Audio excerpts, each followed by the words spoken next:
Karaming security. Mantakin mo nga, di ba? Si Saldico, ilan daw ang security? Di umano? Allegedly? 40? Ano to? Yan ang din. May sariling private army. Sarili na private pa, no? Di ba? Ganon ang kadaming security na supposedly ang allotted lang ay 2 lang dapat. Siya, 40 daw. Ang lupit. Sa bagay, kung kanyang kakayaman, kailangan mo talagang bantayan yung kayamanan mo. Gago! Pero, dyan ng mga talagang mayayaman sa Kamara. Wala sa Senado.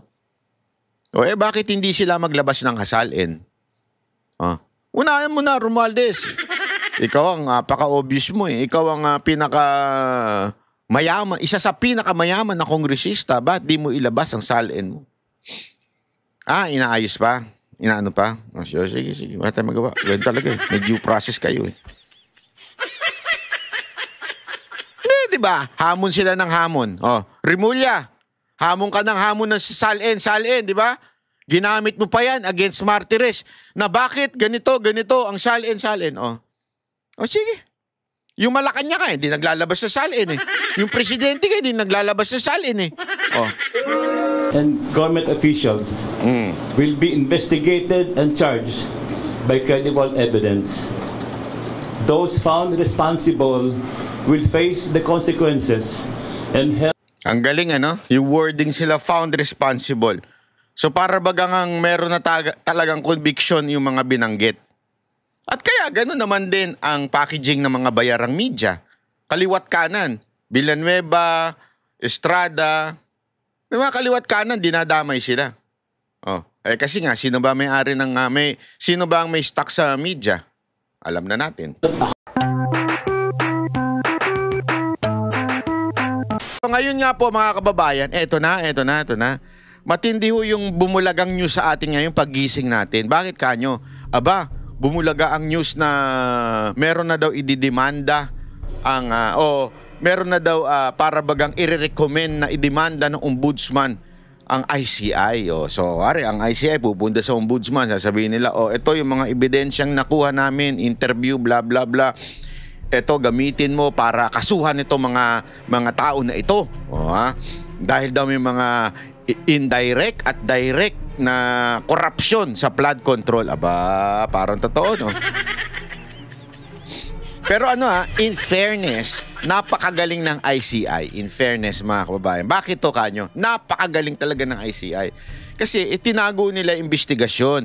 Tapos nagpangalan sila ngayon. Siyempre, yung mga tao, mas lalong, oo nga, siguro nga. Kasi hindi naman po mahalaga kung makonvict o hindi makonvict para sa kanila.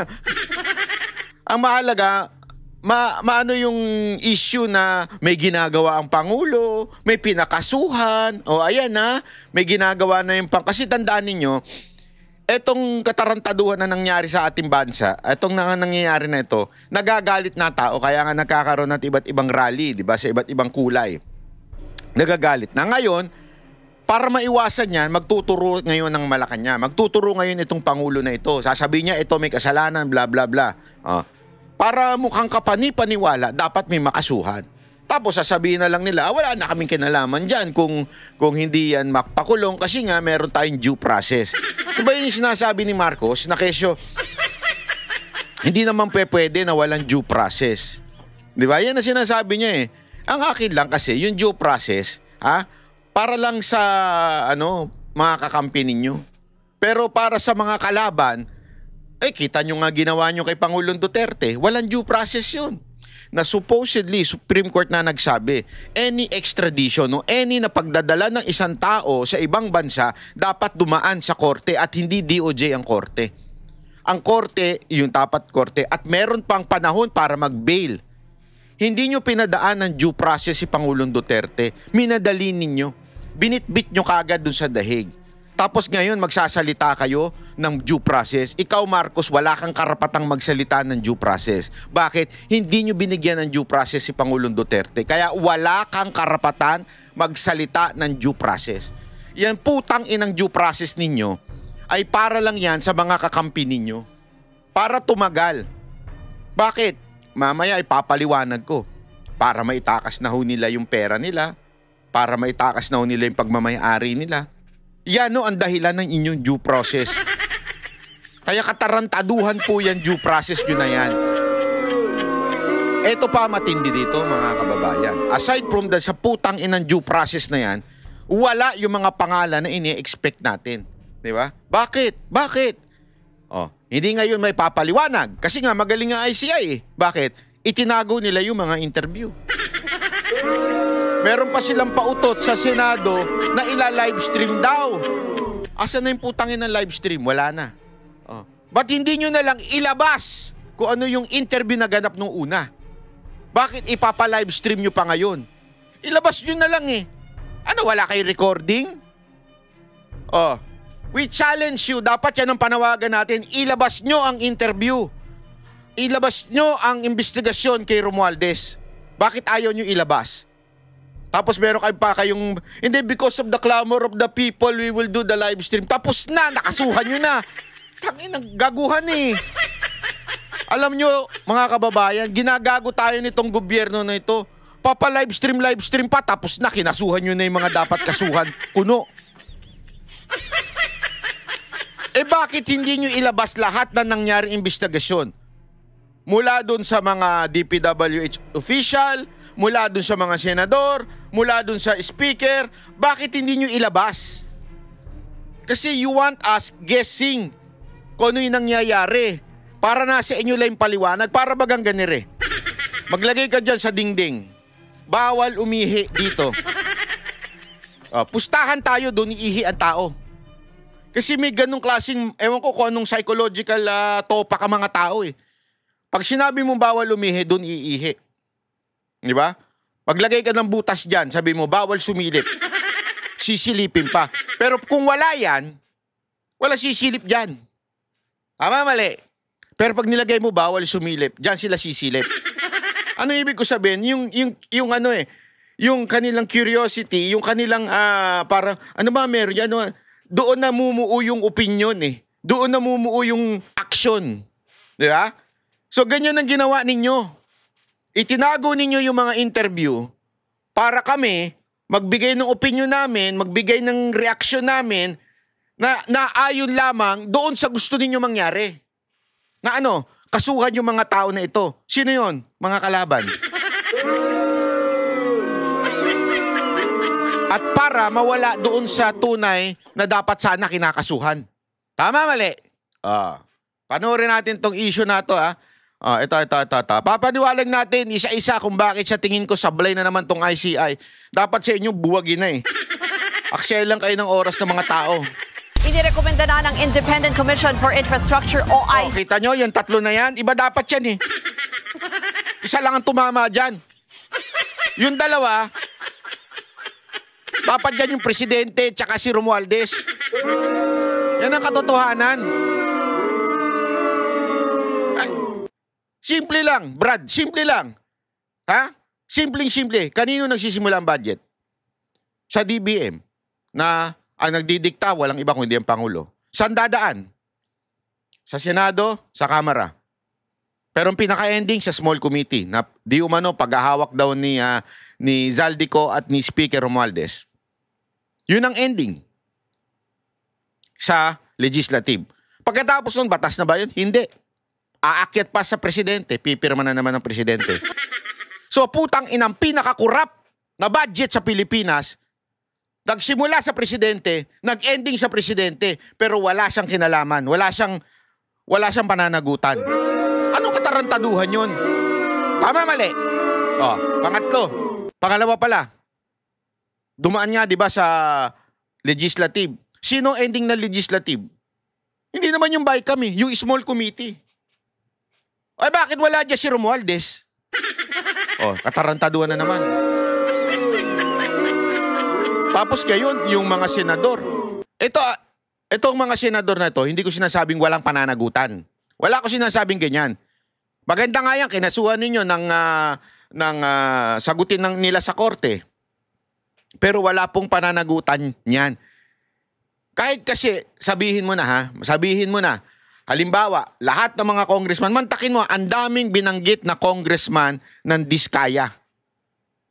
Ilan lang ang nakasuhang congressman?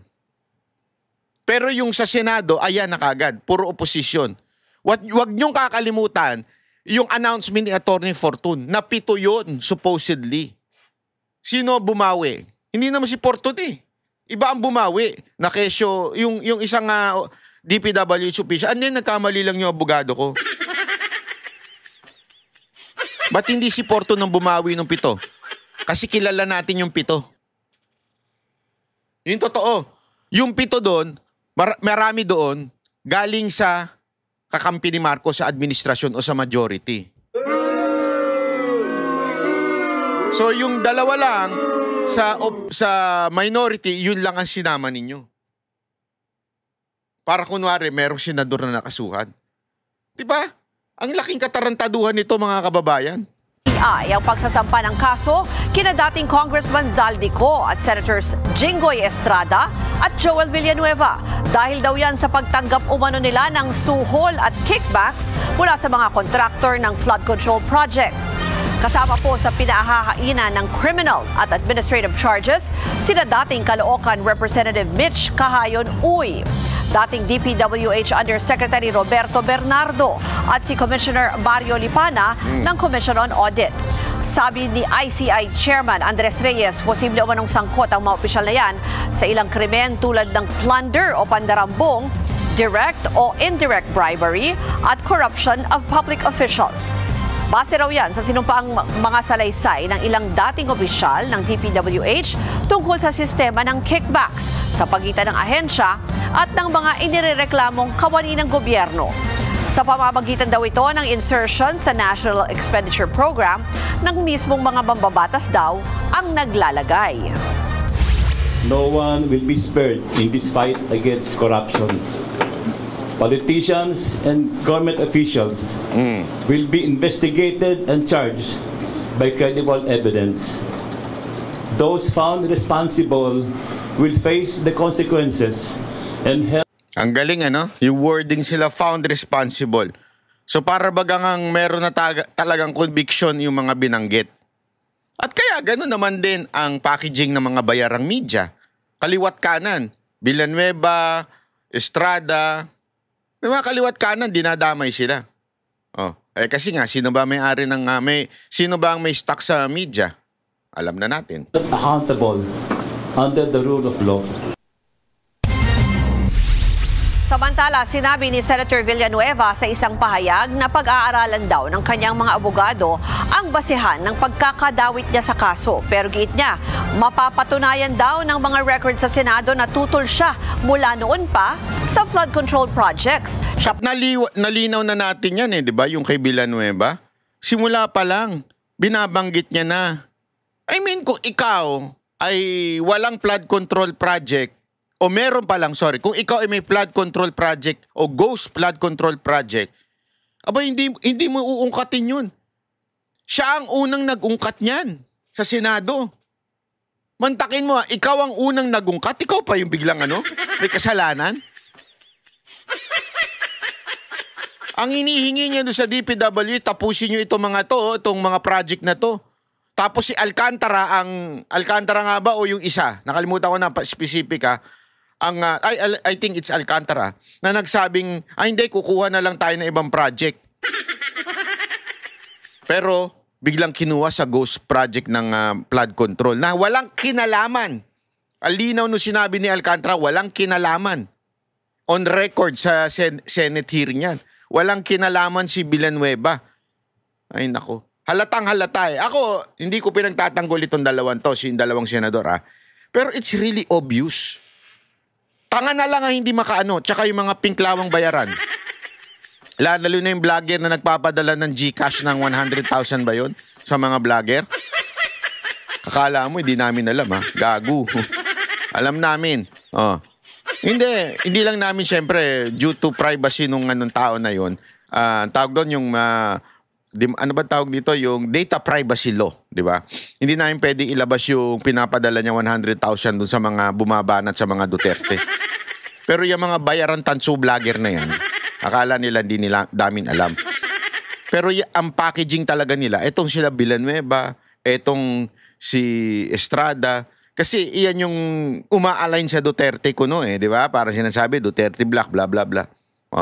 Hindi nila inaano, wala kang makikita sa bukang bibig nila na obvious na si Romualdez at saka si Zaldico. Si Zaldico, dinidiin nila para mawala kay Romualdez.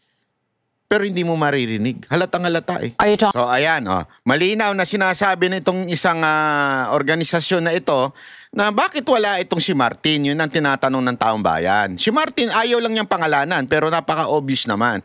Bakit wala itong si Martin? At parang ang dating is, bakit? Pinatatagal ba o para mawala na yung mga kayamanan? Para sabihin, in other words, kay Martin may due process. Bakit? Para mawala na yung maitago na yung mga kayamanan? Tulad nito? Ito tayo natin to. Sandali, tamate. Di ko pa naayos Ayan. Kasi itong isan to, ang tagal bago makasuhan. Ang tagal. Naitakbo na yung mga helicopter niya. Mahilig ka pala sa helicopter, Zaldico Naitakbo na. Order. Hindi po si Vince yan. Itong balita, ito si mali-mali pa Ito po yung director ng CAAP, na sinasabi as far as record are concerned, we are monitoring the movements of this aircraft pero hindi kami sigurado kung may freeze order na. Grabe, no?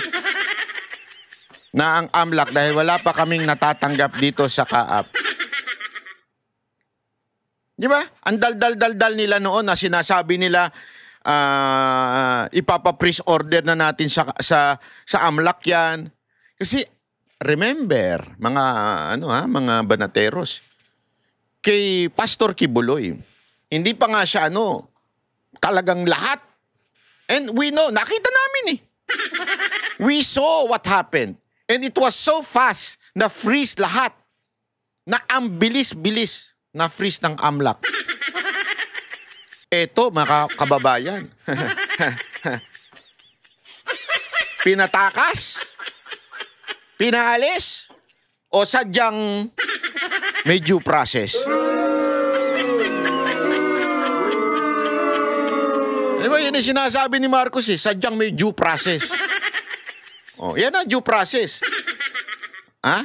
Tuloy. So, wag natin sisihin ng CAAP kasi hindi naman sila makakagalaw unless may freeze order. Unless merong ukutos ng korte. Hindi naman nila pwedeng basta-basta anuhin yun. So, kailangan, yun na nga. So, lalagyan ng bara. Siyempre, Chis Escudero na naman. Kayo ba mga kababayan naniniwala kayo na kay Chis Escudero lang? Ang daming binigyan ng tumulong ang mga kontraktor, mga kaibigan. Again, I'm not saying na ligtas si Chis Escudero, pero kasi yun personal. Meron niya ako, naalala ninyo, meron niya ako nilantad na mismong yung kumpanya ang nagbigay. Kasi hindi pwedeng banggitin yun kasi madadama yung mga kapatid sa Senado. Tama, mali. Pero ito, hindi naman yung kumpanya nagbigay, yung personal, yung tao lang. So, alam mo talagang pili yung kanilang binabanatan napakalinaw po na dahil sa lintik na due process kuno nila, nailabas na. Kaya nga ang tanong ngayon, hindi kaya pinatatagal itong kay Martin na pangalanan siya, eventually papangalanan. We do not know kung iniligtas ba siya o pinatatagal lang para mailabas na kung ano man ang dapat ilabas. Ba yan? Diba? Ganun ba ang dahilan kung bakit hindi na ipangalanan? Eto ba? Ito, may papakita pa tayo para mas maintindihan natin na kung bakit halatang halata yung galawan ng gobyerno. Eto nga pakinggan nyo ito napakaganda ng paliwanag nito. Bakit bigla napunta doon sa ito. Magtrabaho at wag puro press conference. Yan naman ang banat ni dating Ombudsman Samuel Martires matapos umano siyang ilagay sa spotlight ni bagong Ombudsman Boying Remulla. Anong kinaugnayan niya sa flood control? Sandali, chotomate. Relax. Ito na. sa pagbaligtad niya sa dismissal order laban kay Senator Joel Villanueva. Kumbinsido siyang paraan lang ito para matakpan ang mga mahalagang mga kaso. Narito ang agenda report ni Joash Malimban. But I would advise Ombudsman Remulla, if you are listening, you work. Yun! Stop conducting press conferences almost every day. Yun! Ang ganda nun, Brad! Tagalogin natin. Ha? Hoy! Magtrabaho ka! Huwag ka puro pa-cute! Gago! Yun ang Tagalog nun. Wala nang iba. Anak ng tutsa yan, Because you will never know what is really happening in the office of the Ombudsman. Correct! Diversionary tactic lang ang umano'y secret decision sa reversal ng dismissal order kay Senator... Sabi ko nga sa inyo hitting two birds in one stone. Diversionary tactic, di ba? Yung, kasi maingay si si pagka yan ang sinabi mo, may secret deal, blah blah blah, diversionary tactic. Talagang diversion lang para hindi matanggal yung tuon doon sa talagang salarin. Di ba? At the same time, may talagang siraan itong mga kalaban para, alam mo, wasakin, maging malinis sila. Joel Villanueva. Yan daw ang nakikitang motibo ni former Ombudsman Samuel Martires sa mga pahayag ni Ombudsman Boying Remulla. Matatandaan kasing tila na kuryente si Ombudsman Remulla noong nakaraang linggo matapos niyang sabihin na susulat siya kay Senate President Tito Soto kaugnay ng 2016 dismissal order ni former Ombudsman Conchita Carpio Morales laban kay Villanueva. Bago madawit ngayon sa flood control scandal, una nang nasangkot ang senador sa PDAF o pork barrel scam. Sa kaparehong araw ng naging pronouncement ni Remulla, binawi niya rin agad ito matapos ang ilang oras. Natuklasan daw kasi ng kanyang opisina na 2019 pala binaligtad ang dismissal order ni Villanueva matapos aprubahan ni Martires ang isang resolusyon na pumapabor sa motion for reconsideration ng senador. Sa kabila ng malaking pangalan ni Villanueva, hindi ito lumabas sa media o sa publiko. Kaya ani Remulla, tila isang secret ruling ang nangyaring reversal. Sa programang The Spokes ng Billionaire News Channel, inamin ni Martires na siya mismo ang tumanggi na i-publish ang naturang desisyon. Paliwanag ni Martires, ayaw niyang mapolitika ang naging resolusyon ng Office of the Ombudsman. If I publish it, if I talk about it, sasabihin ng tao, kinakatigan ko si Joel Villanueva. Okay? Kinakampihan ko si Joel Villanueva. At the time I signed, I approved that resolution granting the motion for reconsideration, hindi ko kilala si Joel Villanueva. The first time I met him was in the Senate during the budget hearing. I don't know Joel Villanueva. Kaya lang, pag binigyan ng kulay, di ba? In masisemo ngayon, yung secret decision, binigyan ng kulay Tila ginagamit lang din daw ang issue ng reversal para mailihis ang mga dapat pag-usapang issue. But haven't you noticed that I am now the flavor of the month? And ano kayang flavor yun? Patay tayo dyan. Siya daw ang flavor of the month na. Dahil nga naman, supposedly, ang flavor yung flood control. The flavor of the month before was flood control projects, ghost projects.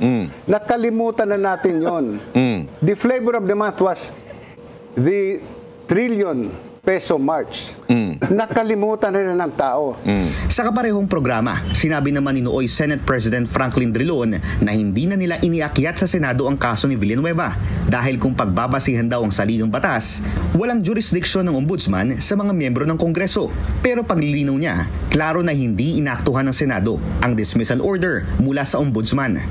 The issue has not been brought to the Senate on the merits as to whether or not there is a basis for the malfeasance charge of Villanueva. Dagdag ni Drilon, posibleng magsagawa ng sariling litigation ang Senado sa mga miyembro nito. Ibig sabihin, kahit na walang jurisdiction ng dismissal order ng ombudsman sa Kongreso, nasa kamay ng mismong legislative body ang paglitis at paghatol kung dapat bang tanggalin sa pwesto ang isang miyembro ng kanilang kapulungan.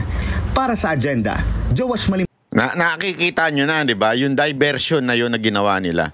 Diba? Ang dami hong diversion na ginagawa ang gobyerno para talaga maiwas kay Martin at dito kay Marcos ang sisi ng flood control project. Ito mga ghost project na ito. At isa na nga ho dyan ay walang iba kung hindi itong ombudsman na supposedly, di ba, ang ombudsman sana, ang focus nito, yung flood control. Ano ang focus niya? Yung lumang kaso na dismiss na pala. Sabi ko nga, parang hindi kasi ako makapaniwala na tatanga-tanga lang po si Remulla at hindi niya alam na na-dismiss na. Ano yun? Hindi siya nag-research? Hindi, I don't think so. Hindi siya tanga. Para, one, maaaring talagang inano nila yan. Sinadya para maingay, para mapunda kay. Ngayon, kasi kaliwat kanan ang interview kay Martires, di ba? Kaliwat kanan ang batikos kay Martires kung bakit pinalusot, bla bla bla. Ganon ang ginagawa ngayon. Tapos biglang sinamahan mo ngayon ng demanda ng ICI. O di parang ang dating, kita nyo na? Totoo talaga yung pagiging corrupt ni Villanueva. Para bagang pinapadumi nila ng pinadudumi si Villanueva. Para mawala doon ang atensyon doon sa talagang tunay na madumi.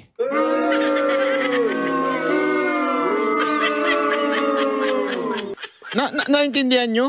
Obvious na obvious eh. Ako hindi talaga ako naniniwala. Maniwala kayo, hindi ako naniniwala. Magalit na kayo sa akin pero kasi hindi ako naniniwala eh. Based on evidence, based on people, based on circumstances. Di ba? Wala. Bakit nga? Isipin nyo na lang bakit kailangan itago pa yung interview? Ilabas nyo kaya? Kasi, tinan nyo dahil itinago yung interview, talagang ang iisipin ng tao, oo, siguro nalaman nga ng ICI na talagang may direktang pananagutan si Villanueva o si Estrada. Kasi tinago eh. Kung ilabas ninyo, makikita natin ngayon. We can now give our opinion and analysis. Iba't ibang tao magbibigay ng opinion. Sandali. Wala namang direct na kinaugnayan si Villanueva o si Estrada. Bakit sila na ano? Tapos makikita pa nila yung interview kay Romualdez. Naintindihan niyo ibig sabihin? Wala. So ngayon, ang iisipin ng tao, malamang na kaya sila dinimanda kasi meron talaga silang kinalaman. Kaya nga ako, I challenge the ICI, ilabas ninyo. Huwag kayo puro ganyan. Ilabas ninyo yung interview nyo, investigasyon ninyo sa lahat na nagpunta dyan. Sama na nyo na yung taga-Amerika na nagpunta dyan sa inyo. Ilabas nyo lahat ng... Kasi dapat transparent. Ilabas nyo. Bakit ayaw ninyong ilabas? Anong meron? Di ba?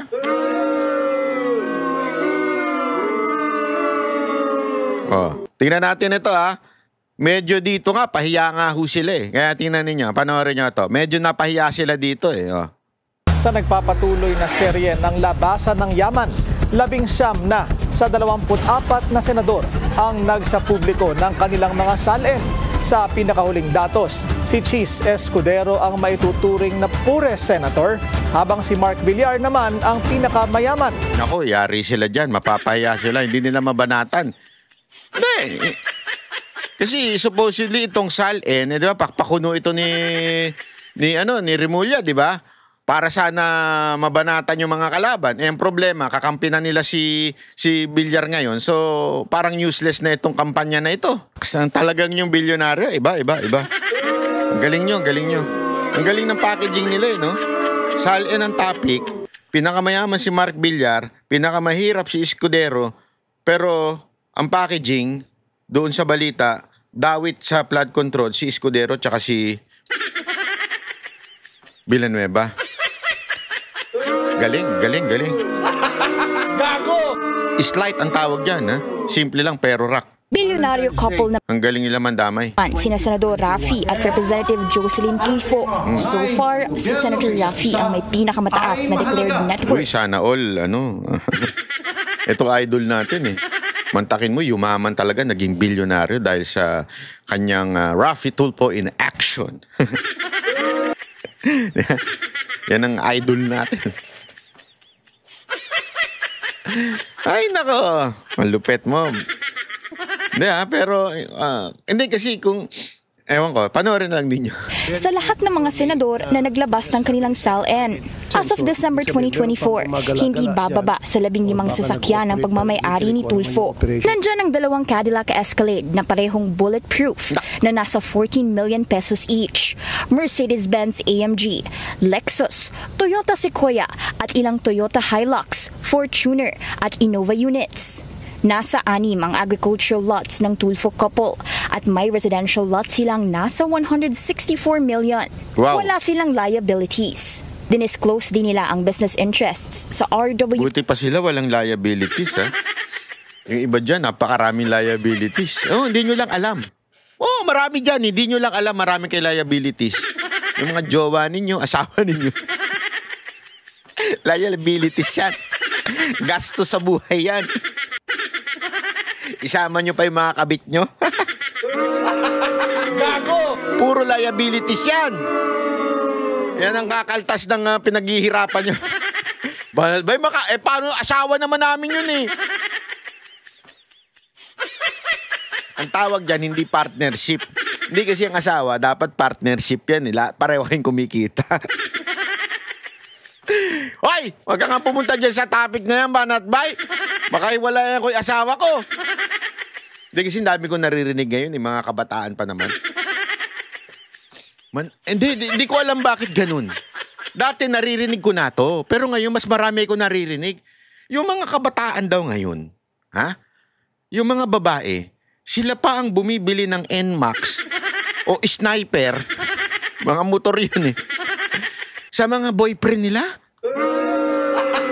Gago! Habang sila hirap na nag-e-entertain ng mga inchik. Putang inang yan.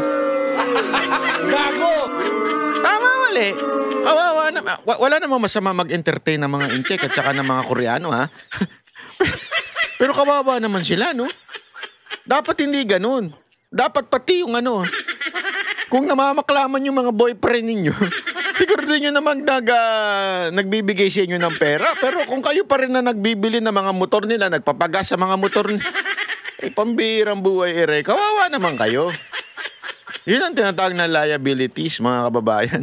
Productions Incorporated, Raffy Tulfo in Action Foundation at Idol Network Philippines kung saan sila ay stockholders at directors. Grabe, laki ng pera.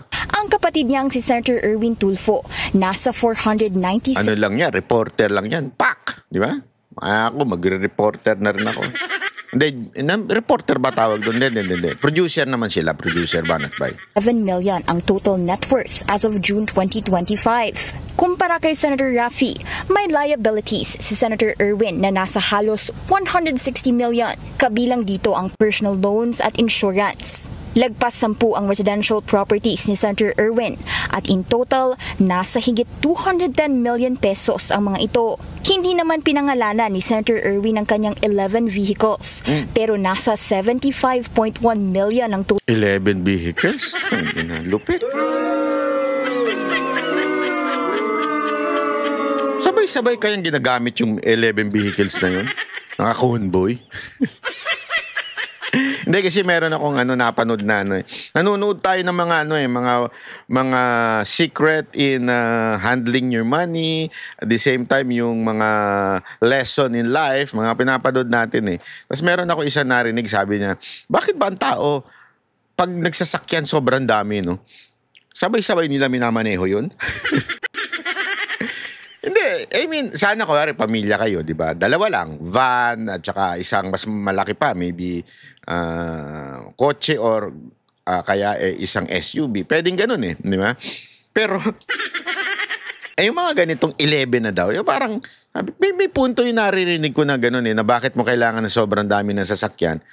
Na, di ba, na isa ka lang namang pupunta, isa ka naman, o sabihin mo na may driver ka, o may security ka, o di dalawa, o sabihin mo ng 3, o maximum 4. May pambihirang buhay o.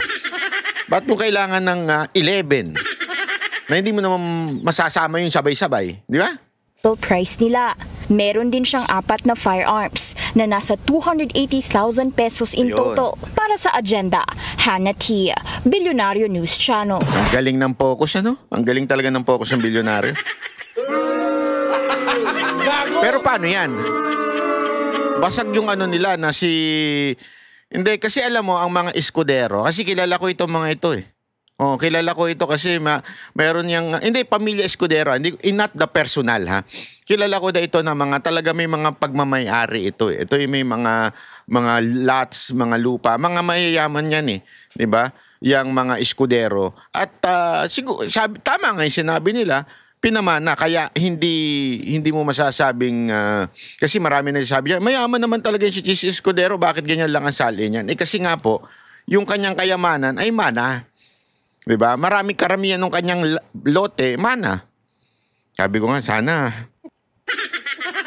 lahat. Hindi, kasi kung ito isipin nyo ito. Kung tayo naging politiko, iniisip ko nga, aabot kaya ng 10 million yung salin ko. Ayop yan. Yung billion eh, di ba? Si Tulpo, pambira, oo. Yeah. Ang tanong kaya, si Romualdez. Yan. Segue nyo kay Romualdez. Hindi, eto lagi tayong usap ng usap tungkol sa salin ng mga senador. Bakit yung salin ng mga congressman wala? Gago! Tagong-tago. Bakit? Ha? Bakit yung mga nandyan yung mga kurap eh. Nandyan yung mga mayayaman eh. Di ba? Sila nga yung sa sobrang yayabang sa karsada eh. Naalala ko nung kabataan ko bata pa ako nito. May nasagi akong naka-8 na plaka. Tapos may convoy. Bumaba. Yung mga security niya kayabang. Buti na lang ako marunong ako mag-handle ng mga ganyang eksena. Humingi kagad ako ng pasensya, sabi ko. Pahingi akong pasensya, biskwit. Hindi, humingi ako, sabi ko, sorry, pasensya na. Hindi ko nakita dahil sa sobrang bilis ninyo. Tama-tama, ang yabang din ng congressman. Nakalimutan ko na, hindi ko na maalala. Basta, yung itsura ng congressman, maliit na puti ang buhok na matanda. Nakalimutan ko na kung sino kasi wala pa po ako nun sa sa eksena ng mga politika. Matagal na ho yun. So hindi ko kilala. Sabi ko nga, yan yung makikita mo sa karsada na ang yayabang. Karamihan dyan eh. Sila ho yun. Sila ho yung napakaraming security. Mantakin mo nga, di ba? Si Zaldico, ilan daw ang security? Di umano? Allegedly? 40. Ano to? Yan ang din. May sariling private army. Sarili na private pa, no? Di ba? Ganon ang kadami ang security na supposedly ang allotted lang ay 2 lang dapat. Siya, 40 daw.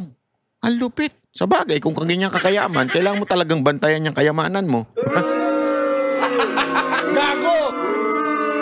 Pero, dyan, ng mga talagang mayayaman sa Kamara. Wala sa Senado. Bakit hindi sila maglabas ng hasalin? Unahin mo na, Romualdez. Ikaw ang paka-obvious mo eh. Ikaw ang mayaman, isa sa pinakamayaman na kongresista. Ba't di mo ilabas ang salin mo? Inaayos pa? Inaano pa? Sige. Wala tayong magawa. Ganun talaga eh. May due process kayo eh. Di ba? Hamon sila ng hamon. Remulla, hamon ka ng hamon ng salin, di ba? Ginamit mo pa yan against Martires na bakit ganito ang salin. Sige. Yung Malacanang hindi naglalabas sa salin eh. Yung presidente hindi naglalabas sa salin eh.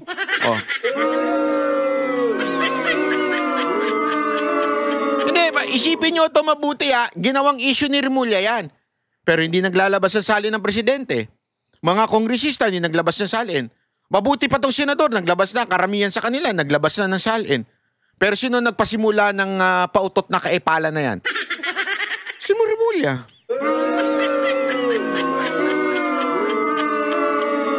Di ba? Ang lupit talaga eh. Kaya alam mo, itong mga ganitong eksena ninyo, ito yung pinaka matinding katarantaduhan eh. Totoo lang. O, ito na yung question. Ito na yung question. Unya. Hindi, ito na yung question. Okay? Para naman maano natin. Sino? Ayan. Sino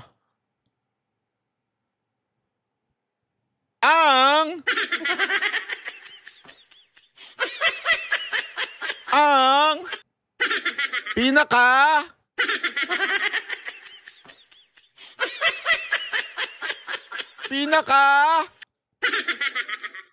pogi sa Banateros? Gago! Wala! Sagot. Gago.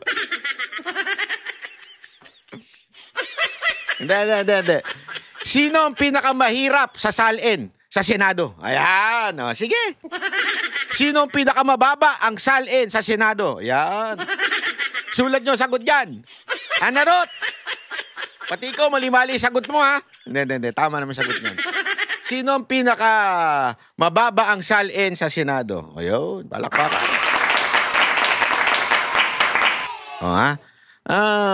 Pag kayo naman nag-comment at sumali sa contest na to, pag kayo kinumenta ni Ann Harot na ano ang Gcash mo, sagot naman kayo.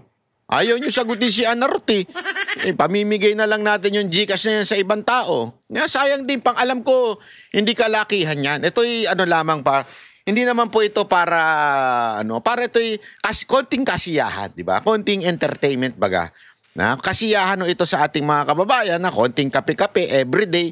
Kasi mantakin mo, 1.5 per day din yun, 1.5 times, wag na nga, mag-chat GPT ka na nga, hindi magulo. How much? 1.5 per day in a month. Ano mo na, para huwag ka nang dami-dami pang compute. Tanong mo lang kay...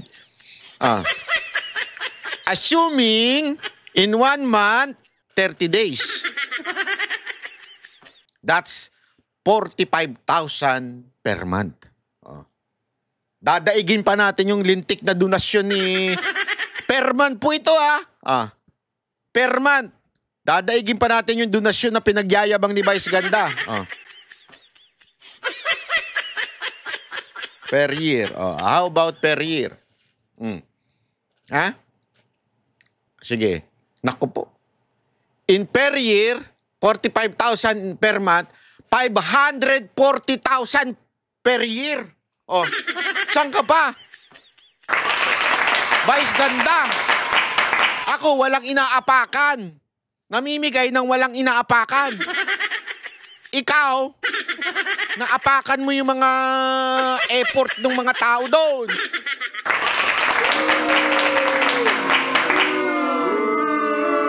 Bakit sabi ni ChatGPT, would you like me to include 13-month pay? Wag na 13-month pay. Wala nang ganun-ganun. And possible holiday pay. Wag nang ganun. Hindi, more or less lang to kasi may araw naman tayong hindi nag-live. Nagbibideo. So, mababawasan naman to. Laki pala. Shit. Hindi ko naisip yun, Pambiligan mo ng motor yun, 45,000 naman.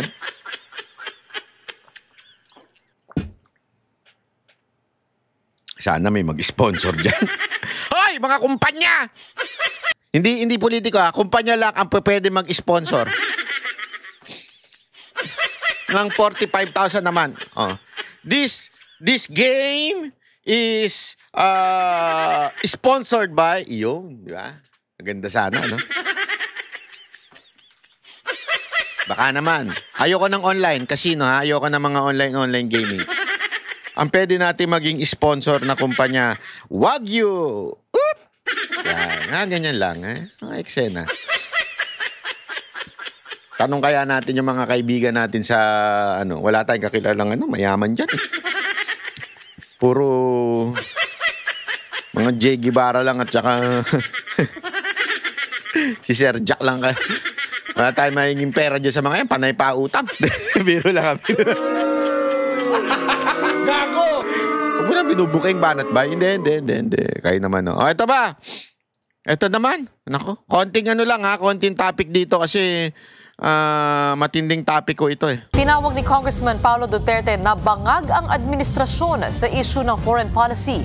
Buwelta naman ng palasyo, kailangang hindi matulad sa nakaraang inutil daw na administrasyon pagdating sa usapin ng China. Nasa frontline na balitang yan si Bril Montalvo. Muli na namang uminit ang banggaan sa pagitan ng palasyo at pamilya Duterte sa gitna ng mga issue sa West Philippine Sea.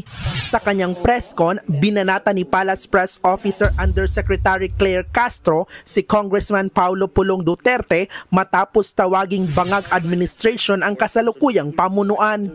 What can we expect from the Dutertes? They are pro-China. Kung matatandaan niyo po, sinabi niya, Duterte says he is inutil, cannot do anything against China Sea aggression. Siguro natatandaan niyo po ito. So sila ba, mga anak, sila po ba ang kukontra sa kanilang ama? Iginiit pa ni Castro, hindi dapat inaalipusta ang layunin ng Pangulo na palakasin ang sandatahang lakas at ituloy ang modernisasyon ng AFP. Kailangan lang pong lumakas din ang ating puwersa at hindi tayo magaya sa nakarang administrasyon na inutil, na ituturing pagdating sa China aggression. Inutil? Ha? Inutil? Eto, simple lang eh. Kailan mas nakakapangisda ang mga mangingisda? Nung panahon ni Duterte o panahon ni Marcos? Sinong inutil? Di ba nung panahon ni Pangulong Duterte, meron tayong mga nakitang mga mangingisda, sinasabi nila, oo, malaya kami nakakapangisda. Yan ang tinatawag na diplomatic way of approach. Hindi yung parang lagi kayong galit. Ngayon, para kayo laging galit, nagpagaling-galitan kayo, kasi ito kasi ang description nila eh. Ang description kasi nila ng strong ay yung galit. That's not true. In life, hindi yung laging galit ang strong. As a matter of fact, ang laging galit, ayan po ay defense mechanism lang. Ang tunay na strong ay yung merong humility. Ano yun? Merong meekness in control. Ibig sabihin, control mo yung iyong tapang, yung iyong galit, kontrolado mo. Ibig sabihin, yun ang tunay na malakas. Kaya mong kontrolin yung galit mo kasi meron kang gustong ma-achieve. Yun po yung na-achieve ni Duterte. Yung mga mangingisda, nakapangisda. Pero kayo, ano nangyari? Dahil sa quote-unquote katapangan kuno ninyo, yung mga mangingisda natin, binobomba na. Bakit nung panahon ni Pangulong Duterte hindi sila binobomba? O, sino kayo ng inutil? Ikaw. Agad namang bumuelta si Congressman Pulong Duterte sa kanyang Facebook page. Tinawag niya ang mga komento ni Castro na historically ignorant at puro satsat na walang research. Sa ilalim daw kasi ng Duterte administration, naabot ng AFP ang record level na modernization na hindi nagawa ng ilang dekada. Kung yan daw ang inutil para kay Castro, edi para niyang tinawag na walang kwenta ang modernisasyon ng AFP. Dagdag pa ni Pulong, zero ang foreign policy ng Marcos administration at todo pa-cute daw sa Amerika. Sa isa namang pahayag ni Castro, sinabi niyang ang tapang ni Pulong ay dapat ipamala sa tamang lugar at hindi sa bar. Pasimpleng patutsyada sa kongresistang minsan ang na-issue sa isang eksena sa bar. Hindi rin napigilan ng ilang mambabatas gaya ni Akbayang Representative Percy Sindanya na makisali sa bangayan. Pinuna kasi ni Pulong ang sinabi noon ni Sindanya na malapit na ang Day of Reckoning o araw ng paniningil sa mga Duterte. Nagsimula raw yan nang maaresto si dating Pangulong Rodrigo Duterte. Giit ni Sindanya, noong September 21 pa niya ito sinabi, bakit ngayon lang nag-react? Bakit? Masama ba? Nagpaso ba? Hindi, kasi ikaw wala kang ginagawa. Spaghetti ka lang ng spaghetti. Hindi, kumakain ng spaghetti. Yun ibig ko sabihin, ha? Yun lang ang ginagawa mo. O kung marami siyang ginagawa, paso na ba yung sinabi mo? Sana kung paso na, sabihin expired na, tapos na. Hindi naman nag-expire yung sinabi mo. It's still applicable now. So kung magkomento man, late man magkomento si Pulong, wala namang problema dun. Diba? Unless, nag-expire nga yung sinasabi mo. Oh. Ang nakakaloka doon, they are reacting to a statement that I made, I think that was a month ago. Mukhang ngayon lang nakaisip siguro ng sagot sa sinabi natin. Dagdag pa ni Sindanya, mas sipagan pa sana ni Pulong ang paggawa ng... Kasi hindi mo katulad yan na scroll lang ng scroll, TikTok ng TikTok, na sumasayaw ng mga lalaki, pinanunood. Allegedly. Ha? Ikaw? Ganun ka ba? Tanong yan ha, tanong. Tanong yan. Tas kaysa sa paglabas ng statement laban sa mga kritiko. Nagbabalita mula sa Frontline, Bril Montalvo, News. Magkasundo ata kayo ng Bril Montalvo na yun eh. Hindi, tanong lang naman. Di ba? Kasi busy ka kasi. Siguro sa kaka-TikTok mo, no? Kakatingin mo ng mga sumasayaw na kalalakihan, no? Hindi, nagtatanong lang ako. Anong pinapanood mo sa TikTok mo? Pakita nga ng TikTok mo. Tinakuha. Kasi lalabas dun sa feed yung mga pinapanood mo. Yung talaga madalas mong panoorin. Lumalabas dun. Grabe yung utak ng mga social media ngayon, ano? Kaya nga napakawalang yan. Yung TikTok ko parang naging Lazada na. Nagtataka ko sa TikTok. Dati mga pinanonood ko dun, basta, iba. Ngayon, yung lumalabas sa feed ko, puro na lang benta. Ano ba to? Hindi, dati mga pinapanood ko doon, mga review na mga camera, review na mga power bank, pati mga review na mga Bluetooth speaker. Ngayon, hindi na.